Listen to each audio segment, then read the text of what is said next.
You ever notice how money feels different once you hit your 40s? Like in your 20s, it was this wild, messy roommate you didn't really understand, showing up, disappearing, doing whatever it wanted. Then in your 30s, you tried to get serious with it. Maybe budgeted for a few months, opened an investment account, felt proud. Then life happened again. And now you're here. Maybe you've got a decent job, maybe a family, maybe a mortgage that feels like it's breathing on your neck at night. You look around, and some people your age seem calm about money, like they've cracked a code, while others are still one bad transmission away from chaos. And you start wondering, did I miss something? Was there a class everyone else took that I skipped? I was thinking about this the other day while standing in line for coffee, $6.75 for a latte, by the way, which feels borderline criminal, and I realized how weird money timelines are. The decisions we make in our 20s don't yell at us until our 40s. It's like financial karma with a delay. My name is Oliver, and I spend way too much time thinking about money, human psychology, and why some people seem to slowly drift toward financial peace while others feel like they're running on a treadmill that keeps speeding up. I talk to a lot of people about this stuff, friends, coworkers, random strangers who somehow turn grocery store small talk into life confessions, and one pattern keeps showing up. Your 40s don't reward luck, they reward habits. Not genius, not perfect timing, not even massive income, just boring, almost unsexy habits that most people ignore because they don't feel exciting in the moment. And here's the crazy part. If you start these habits in your 40s, they still work. You're not late, you're not behind. You're just at the part of the movie where the training montage actually matters. So today, I want to talk about 5 money habits that your 40s reward like crazy. The kind of habits that don't look impressive on Instagram, but quietly change the next 30 years of your life. And yeah, some of this might sting a little, but in a helpful way, like stretching a sore muscle. Let's get into it. Most people in their 40s are still treating money like entertainment, checking their investment app like it's a slot machine, buying whatever pops up on TikTok Shop, jumping between strategies every 6 months. And honestly, I get it. Boring doesn't sell. Nobody makes a viral video about consistently investing in index funds for 17 years. But your 40s absolutely worship boring systems.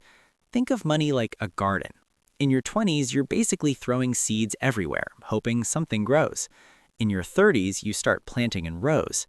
In your 40s, the people who win are the ones who just keep watering the same soil. No drama, no reinvention every January. Just systems. Automatic investing, automatic bill pay, one main credit card, one clear savings target. I met a guy at a barbecue, classic story opener, I know, who told me he'd tried day trading, crypto flips, real estate wholesaling, drop shipping, and something called Amazon automation, which still sounds made up to me. He made money on some of it, lost money on most of it, and after 10 years, he was basically even. Then he switched to boring. 401k, Roth IRA, 3-fund portfolio, emergency fund he refused to touch. 5 years later, he felt richer than he ever had, not because of some secret trick, but because stability compounds too. Your 40s reward people who stop auditioning new financial personalities. It's like relationships, right? At some point, you stop saying, maybe there's someone better out there, and you start saying, let me actually build something with what I have. Money works the same way.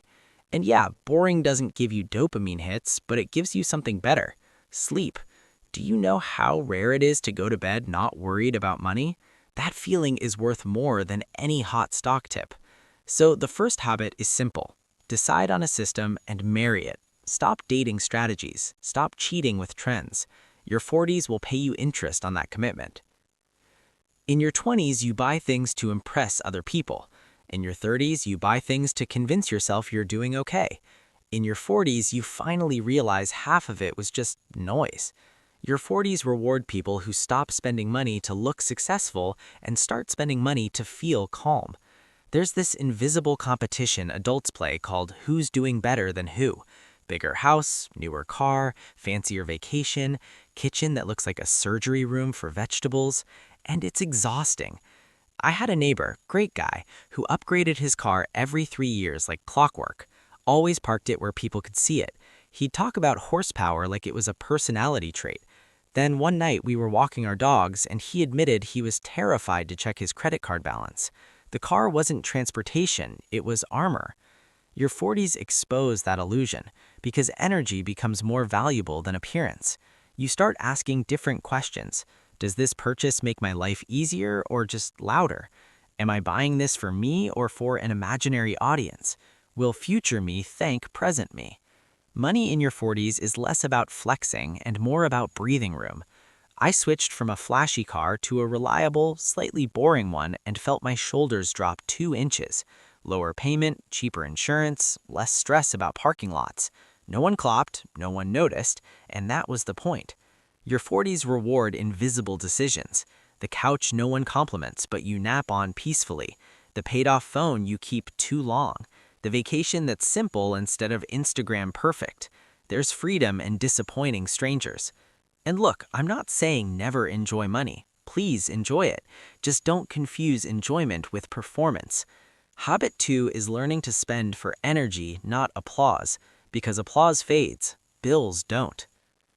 Let's talk about the word nobody enjoys, debt. In your 20s, debt feels normal. In your 30s, it feels manageable. In your 40s, it starts feeling personal, like an annoying relative living in your guest room eating all your cereal. Your 40s reward changing the relationship. Most of us were taught 2 extremes. Debt is evil, avoid at all costs, or debt is fine, everyone has it. The truth is more boring and more powerful. Debt is a tool pretending to be a lifestyle. The winning move in your 40s isn't never borrow, it's borrow only for things that grow or protect.